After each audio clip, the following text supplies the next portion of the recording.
اللہ نے ساری شریعت آسمان سے اتاری، نماز دینے کے لیے معراج پہ بلایا، ساتوں آسمان پار کر کے۔ پہلے آسمان پر جب آپ پہنچے تو آدم علیہ السلام پھولوں کے ہار، دوسرے آسمان پر پہنچے تو یحییٰ زکریا عیسیٰ ویلکم استقبالیہ جماعت، تیسرے آسمان پر پہنچے تو یوسف علیہ السلام، چوتھے آسمان پر گئے تو ادریس علیہ السلام، پانچویں آسمان پر گئے تو ہارون علیہ السلام، چھٹے آسمان پر گئے تو موسیٰ علیہ السلام۔ یہ سب استقبالیہ جماعت تھی، جیسے ابھی آپ لوگوں نے گیٹ پہ کھڑی کی ہوئی تھی استقبالیہ جماعت۔ ساتویں آسمان پر پہنچے تو ابراہیم علیہ السلام، وہاں سے آگے گئے تو سدرۃ المنتہا، کائنات کا border, and of the universe, and of the universe. اور وہاں جا کے وہ جبریل کا ٹھکانہ ہے، وہاں جا کے جبریل کہنے کہ یا رسول اللہ اس سے آگے میں اتنا بھی گیا تو جل کے راکھ ہو جاؤں، اتنا بھی اوپر گیا یعنی میرے پاس آگے ویزا کوئی نہیں، آپ جائیں، آپ کا رب آپ کو لے جائے۔ آگے آپ کیسے گئے وہ اللہ جانتا ہے یا اللہ کا رب یا اللہ کا نبی جانتا ہے۔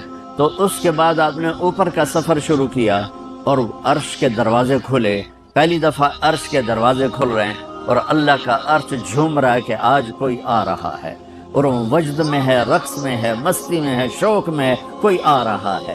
آپ کے قدم مبارک عرش کی سطح پر لگے، اور عرش اور اللہ کے درمیان لامحدود پردے نور کے ہیں۔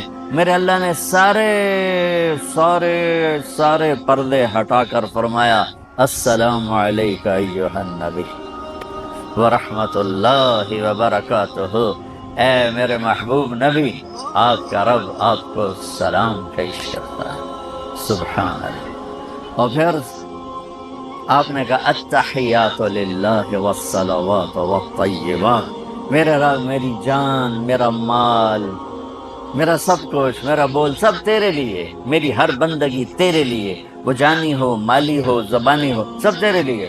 اس پر اللہ نے خوش ہو کر کہا السلام علیک ایھا النبی، السلام علیکم نہیں، علیک، صرف آپ کو آپ کا رب سلام پیش کر رہا ہے۔ علیکم میں تھا ہوتا آپ سب کو نہیں، صرف آپ کو، میرا اے میرے محبوب، آپ کا رب صرف آپ کو یہ عزت دے رہا ہے کہ آپ کو آپ کا رب سلام پیش کرتا ہے، آپ پر اللہ کی رحمت ہو، اللہ کی برکتیں ہوں۔ پھر اپنے نبی پہ قربان جاؤ، انہوں نے امت کو شامل کر لیا کہ اچھا یا اللہ وہ تو تیری شان بے نیازی ہے، آپ نے مجھے اپنی رحمت سے نواز کر کہا السلام علیکہ، پر اب میں کہتا ہوں میری قبول کر لینا السلام علینا، میرے اوپر اور میری امت پر بھی تیرا سلام آتا ہے۔ کیا نبی اللہ نے دیا، سبحان اللہ۔ اب نے فوراً امت کو شامل کیا، السلام علینا، یا اللہ ہم سب پر پوری امت پر تیرا سلام ہو، پوری امت پر تیرا سلام ہو۔ وہاں جو تحفہ دیا، بہت سی باتیں ہوئیں، ایک حدیث سناتا ہوں پھر نماز کی بات کرتا ہوں۔ اپنے عرض کی یا اللہ ابراہیم آپ کے خلیل تھے اور موسیٰ آپ کے کلیم تھے، اور داؤد کے لیے لوہا نرم تھا، سلیمان کے لیے ہوا تابع تھی، اور عیسیٰ علیہ السلام ان کے لیے مردے زندہ تھے، فماذا جعلت لی، یا اللہ میرے لیے کیا ہے؟ تو اللہ تعالیٰ نے فرمایا واہ ولیس قد اعطیتک افضل من ذلک کلہ، میرے محبوب آپ کو وہ دیا ہے جو کسی کو نہیں دیا۔ اچھا چلو وہ کیا ہے؟ کہ وہ یہ ہے قیامت تک تیرا میرا نام اکٹھا رہے گا، جدا نہیں ہو سکتا۔ تو آپ کو میرا ساتھ مل گیا، آپ کو میرا قرب مل گیا۔ لا الہ الا اللہ، آگے پڑھو۔ اب یہ جدا ہو سکتا ہے؟ کوئی آتا ہے نا آفیسر تو اس کا نام کی پلیٹ لگتی ہے، نیم پلیٹ لگ جاتی ہے، جب وہ سال 2 سال 3 سال بعد ٹرانسفر ہوتا ہے تو اس کی نیم پلیٹ تبدیل ہو کے دوسری لگ جاتی ہے، یا اپنے دفتروں میں دیکھتے رہتے ہیں۔ تو آدم سے لے کر موسیٰ تک یہی تھا، ایک نبی آئے ان کے نام کی پلیٹ لگی، وہ گئے تو اتر کے دوسرا آ گیا، تیسرا آ گیا، چوتھا آ گیا۔ جب ایک کم 1,24,000 ہوئے عیسیٰ، لا الہ الا اللہ عیسیٰ روح اللہ، تو جب ان کو اللہ نے اٹھایا تو وہ پلیٹ اتر گئی. اب آنا تھا محمد رسول اللہ نے, تو اللہ نے اعلان کر دیا اللہ ذکرت الا ذکرت معی. اب یہ نیم پلیٹ نہیں ہٹ سکتی, قیامت کا دھماکہ بھی اسے نہیں ہٹا سکتا. اب آپ کا اور میرا نام ہمیشہ اکٹھا رہے, جدا نہیں. پھر اللہ نے اور کیسے اکٹھا کیا, وہ کتنی چیزوں کو اس میں مناسبت سے پیدا کیا. اللہ کے لفظ میں کوئی نقطہ ہے؟ بولو ہیں؟ محمد میں کوئی نقطہ ہے؟ احمد میں کوئی نقطہ ہے؟ نہیں ہے. جو جن حرفوں پہ نقطہ آتا ہے, با تا ثا جیم چے زال زا شین ضاد ضا غین فے قاف نون, یہ کمزور ہیں. اور جن حرفوں پہ نقطہ نہیں آتا یہ پاورفل ہیں. تو اللہ نے اپنے حبیب کے نام کے لیے وہ حرف لیے جو پاورفل ہیں, کہ ان میں کوئی نقطہ کوئی نہیں ہے. اس لیے اللہ کا اصل نام اللہ ہے, خدا نہیں ہے. ہمارے بر صغیر میں خدا چل گیا, یہ کسی فارسی نے نام اپنے علم سے بتایا. خدا اسے کہتے ہیں بچوں جسے کسی نے نام بنایا ہو, لیکن اللہ وہ نام ہے جو اس نے خود اپنا نام رکھا کہ میں اللہ ہوں. ذالکم اللہ ربکم الحق اللہ لا الہ الا ہو. الف لام میم اللہ لا الہ الا ہو هو اللہ الذی لا الہ الا ہو فإن تولوا فقل حسبی اللہ لا الہ الا ہو اللہ یبدأ الخلق ثم یعیدہ اللہ الذی رفع السماوات بغیر عمد ترونها قل هو اللہ احد اللہ الصمد لم یلد ولم یولد ولم یکن له کفوا احد. اس کی عادت ڈالو کہ خدا کی بجائے اللہ زبان سے نکلے, تو اس میں نور زیادہ ہے, اس میں نورانیت زیادہ ہے. تو کوئی نقطہ نہیں تینوں پر. اب دوسری مناسبت, اللہ 4 حرف الف لام لام ہا, محمد 4 حرف میم ہا میم دال, احمد 4 حرف الف ہا میم دال. اللہ 4, محمد 4, احمد 4 حرف. یہ مناسبت سمجھ میں آئی؟ اگلی مناسبت, ان تینوں کو جمع کرو تو 12 بنتا ہے. اللہ کے 4 حرف, محمد کے 4 8, احمد کے 4 12. جب اللہ نے کلمہ توحید جوڑا اور کلمہ رسالت ہمیں سکھایا تو لا الہ الا اللہ کے 12 حرف ہیں اور محمد رسول اللہ کے بھی 12 حرف ہیں صلی اللہ علیہ وسلم. تو آپ نے کہا میرے محبوب آپ کو میں نے پتہ کیا دیا ہے, قیامت تک آپ کا نام میرے نام کے ساتھ رہے. وہاں 50 نمازیں دیں میرے محبوب, آپ کی امت کے مرد عورتوں کے لیے 50 نمازیں. اور میں قربان جاؤں اللہ کے نبی کی رضا پر, رضا بر قضا. ایک دفعہ نہیں کہا یا اللہ یہ 50 پڑھیں گے کیسے؟ سوال 50 کیسے پڑھیں گے؟ پتہ پہلی امتوں پہ کتنی نمازیں فرض تھیں؟ 2, فجر کی 2 رکعت, عصر کی 2 رکعت. میرے نبی اسی وقت آمین کہا اور واپس چل پڑے. میں نے کہیں پڑھا نہیں, لیکن مجھے لگتا ہے کہ موسیٰ کو اللہ نے خود ہی کھڑا کیا ہوگا کہ یہ میرا نبی 50 لے کے جا رہا ہے, مجھ سے کہا ہی نہیں میں کم کروں, تو موسیٰ اسے میرے پاس واپس بھیج. ورنہ موسیٰ علیہ السلام خود کیسے کھڑے ہو سکتے تھے؟ بہرحال چونکہ میرے ذہن کی بات ہے, پڑھی ہوئی بات نہیں ہے, تو میں اتنے دعوے سے نہیں کہہ سکتا. آگے موسیٰ علیہ السلام کھڑے تھے, حضور کیسی رہی ملاقات؟ کب 50 نمازیں ملی. کہنے کہ توبہ توبہ, کون پڑھے گا؟ اللہ کے واسطے واپس جائیں, تھوڑی کروا کے لائیں.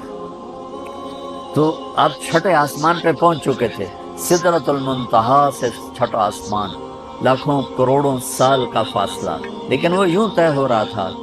واپس گئے, یا اللہ کوئی تھوڑی کر دے, خفف عن امتی. تو اللہ کہتا ہے چلو ٹھیک ہے, ہم نے 5 ہی دینی ہیں, 45 معاف. نہیں, اللہ کا 5 معاف, 45 لے کے واپس بھیج دیے. آگے پھر موسیٰ علیہ السلام کھڑے ہو, چونکہ اللہ کے نبی نے پھر نہیں کہا کہ تھوڑی کریں. ہاں جی کتنی؟ کیا ہوا؟ کہ 5 معاف ہو گئی. یعنی یہ میں منت کرتا ہوں آپ واپس جائیں.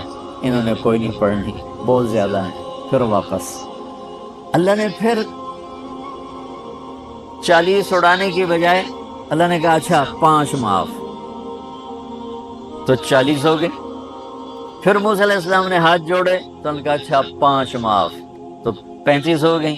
پھر موسیٰ علیہ السلام ایک دفعہ میرے نبی نے خود نہیں کہا سبحان اللہ، آپ کی ایک دعا ہے اللہم انی اسألک الرضا بعد القضاء، یا اللہ مجھے اپنی تقدیر پہ راضی کر دے، جو تو کہے میں سر جھکا دوں اس کے ساتھ، میرا کام ہی ہو تیرے آگے سر جھکا دے۔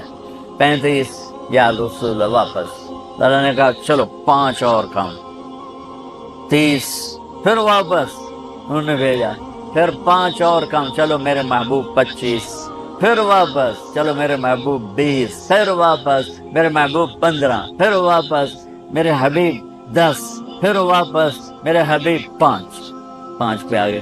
اب پہنچے، اب موسیٰ علیہ السلام کہنے گئے اب کیا ہوا؟ کہ 5 رہ گئیں، کہ کوئی نہیں پڑھنے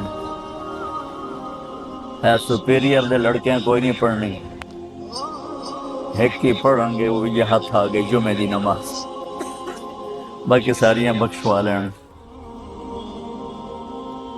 شیخ عبد القادر جیلانی محبوب سبحانی پیران پیر رحمت اللہ علیہ مراقبے میں تھے تو شیطان نہ نورانی شکل میں آ گیا، میں تیرا رب تجھ سے بات کر رہا ہوں، جا آج سے تیری سب نمازیں معاف۔ تو وہ کوئی عام عالم تھوڑا ہی تھے، پیران پیر، انہوں نے مراقبے میں فرمایا کہ یہ تو رب نے اپنے نبی کو معاف نہ کی، تو کون ہے مجھے معاف کرنے والا؟ تو شیطان ہی لگتا، تانوں خواب وچ آ جاندا تسی ڈھنڈورا پٹوا دینا، شکر ہے نمازاں دی چھٹی ہو گئی، کم بن گیا نمازاں دی، رب نے آ کے آکھ دیتا ہے نمازاں دی چھٹی، یہ نہیں پتہ بھی شیطان آیا بیٹھا۔ تو موسیٰ علیہ السلام نے کہا یا رسول اللہ 5 بہت زیادہ ہیں، نہیں پڑھیں گے۔ آپ نے کہا موسیٰ اب مجھے شرم آتی ہے، 5 کم ہو رہی ہیں، اب گیا اور یہ بھی معاف ہو گئی تو پھر میری امت اپنے اللہ سے رابطہ کیسے کرے گی؟ میں نہیں جاتا۔ تو موسیٰ علیہ السلام نے اس پر کہا یا رسول اللہ میری امت پہ 2 نمازیں فرض تھیں، فجر کی 2 رکعت، عصر کی 2 رکعت، اور وہ بھی باجماعت نہیں تھی، باجماعت ہمیں ملی ہے، ہمیں اذان ملی، ہمیں مسجد ملی، ہمیں باجماعت نماز ملی، ہمیں نماز میں قرآن کی تلاوت ملی، ہمیں نماز میں رکوع ملا۔ پہلی امتوں کی اذان کوئی نہیں، مسجد کوئی نہیں، تلاوت کوئی نہیں، نماز کے اندر رکوع کوئی نہیں، قیام سے سیدھا سجدہ، اور کھڑے ہو کر تسبیح پڑھو، تلاوت کوئی نہیں، جو وہ اپنی کتاب کے حافظ نہیں ہوتے تھے۔ اور ہمیں اللہ نے یہ دولت دی ہے کہ ہمارا 7 سال کے بچے سے لے کر 70 سال کا بوڑھا حافظ قرآن ہو جاتا ہے۔ میرے پڑوس میں ایک بچی، 5 بچوں کی ماں، 40 سال عمر، 5 بچوں کو لے کر اس نے 2 سطریں یاد کرنا شروع کی، اس نے 10 سال میں سارا قرآن یاد کر لیا۔ بچوں کی خدمت، خامن کی خدمت، ساس سسر کی خدمت، اپنی خدمت، اور اس کے ساتھ 10 وہ لگی رہی، 10 سال میں قرآن یاد سارا کر لی۔ اور اس کا الٹ بھی بتاؤں، میرے مدرسے میں میرا ایک شاگرد تھا سلیمان نام، آج کل امریکہ میں ہوتا ہے، وہاں مدرسہ چلا رہا ہے۔ تو رمضان آ گیا تو کوئی حافظ نہیں تھا، انہوں نے کہا استاد جی میں سناؤں گا۔ صبح بیٹھتا اور شام تک 1 سپارہ یاد کرتا اور عشاء میں تراویح میں سنا دیتا۔ اس نے 30 دن میں سارا قرآن یاد کر لیا، صرف 30 دن میں۔ یہ میں آپ کو کہیں کی نہیں سنا رہا، کیونکہ میرے مدرسے کا قصہ ہے، میں آپ کو سنا رہا ہوں پورے دعوے کے ساتھ۔ اس بچے نے صرف 30 دن میں قرآن یاد کر کے صبح سے شام تک یاد کرتا اور شام کو تراویح میں سنا دیتا، اور ایسا بھی نہیں کہ بھئی کبھی ادھر جا رہا ہو کبھی ادھر جا رہا ہو، فر پورا یاد کر کے سنا دیتا۔ تو ہمیں نماز بڑی خوبصورت ملی۔ تو موسیٰ علیہ السلام کہنے لگے یا رسول اللہ میری امت نے 2 نہیں پڑھی تھی، یہ آپ کی امت 5 کیسے پڑھی؟ آپ نے کہا نہیں موسیٰ اب مجھے شرم آتی ہے۔ تو نماز کو اتنی اہمیت کے ساتھ میرے اللہ نے قرآن میں، میرے نبی نے زندگی میں، صحابہ نے، میرے نبی کے نواسے نے کربلا میں مثال قائم کر دی کہ دنیا ادھر کی ادھر ہو جائے، جسم کی بوٹیاں ادھڑ جائیں پر سجدہ نہیں چھوٹ سکتا۔ روزے میں ہے مسافر ہو بعد میں رکھ لو، بیمار ہو بعد میں رکھ لو، نماز میں کوئی معافی نہیں ہوئی۔ حج میں گنجائش ہے، آج فرض ہوا ہے موت سے پہلے ادا کرو۔ زکوٰۃ میں گنجائش ہے، آج فرض ہوئی ہے اگلے سال کی 22 اکتوبر تک جب چاہو دے دو۔ لیکن نماز کا وقت آ گیا ہے، آ گیا عین لڑائی میں اگر وقت نماز، قبلہ رو ہو کے کھڑی ہو گئی قوم حجاز۔ نماز کی تاخیر کوئی نہیں، نماز پڑھنی پڑے گی۔ یہ ہمیں اللہ سے جوڑتی ہے، اللہ سے جوڑتی ہے، اللہ سے جوڑتی ہے۔